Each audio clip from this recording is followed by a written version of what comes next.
Happy New Year, New Life. I'm Tiffany Scott, and thanks so much for joining us for morning worship.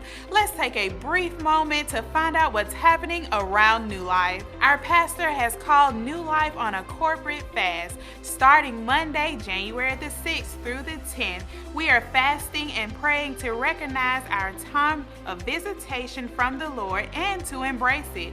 You may choose to fast the entire 5 days, drinking only juice and water, or choose the Daniel fast, vegetables only, no meat, and of course you can have water, or a partial fast from midnight until 7 p.m. each day. Please do not mix the fast. If you are on medication, please consult your doctor prior to attempting to fast. To all of our new members, class begins each Sunday at 8:45. Come and learn what NLB is all about, what you can expect from your church, and what your church expects from you. Join our weekly prayer call Thursday evenings at 6:30 p.m. For more information, please see Elder Dr. Karen Allen. For any additional announcements, please refer to your programs.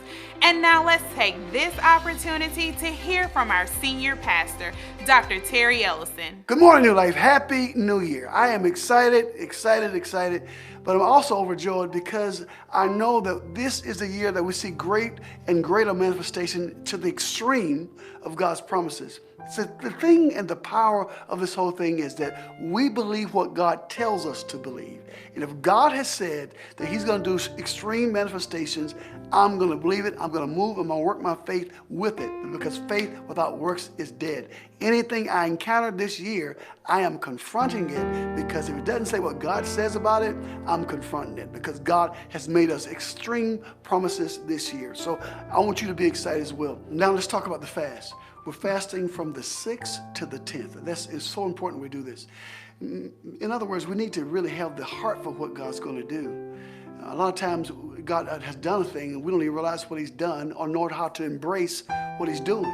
So really it's to get ourselves calibrated or aligned to what God is really doing, so we'll recognize it. Jesus wept over an entire city because they didn't recognize the time of the visitation. So I'm asking during this time of fasting that we really seek God on seeing and then grabbing on to what we see. This is a year of vision, but not just a year of vision, but a year of actually pulling in vision, to actually receiving what God has for us. So if we can't see it, we don't know what we're doing. So we need God to open our eyes so we can see what he's doing, even in our own very personal lives. Let's do this together as a church. I want everyone to come to Bible study and get a word from the Lord. Let's be and do this together. I'm telling you, we're more powerful together. This year, I want everybody to start attending churches. You know, we have the shootings and all these things that people are doing to keep people from assembling. When the devil starts attacking in an area, that's the area you need to start focusing on. If the enemy is trying to keep people from going to church out of fear, that's the time you need to come to church. God will be our protection. Don't worry about that. Come to church and let our anointings mesh together, and let's see what God would do through all of us. We're in that time of answered prayer that Jesus prayed, Lord, make them one, and that's what he's doing with us. Now back to you, Tiffany. Thank you so much, Pastor, for sharing those observations with us.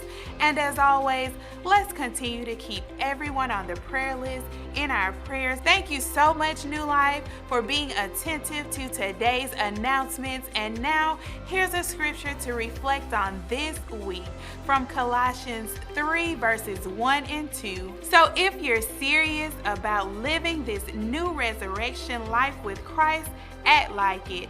Pursue the things over which Christ presides.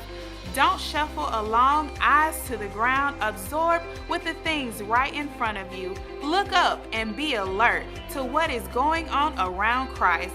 That's where the action is. See things from his perspective. And now, please enjoy the remainder of your worship experience.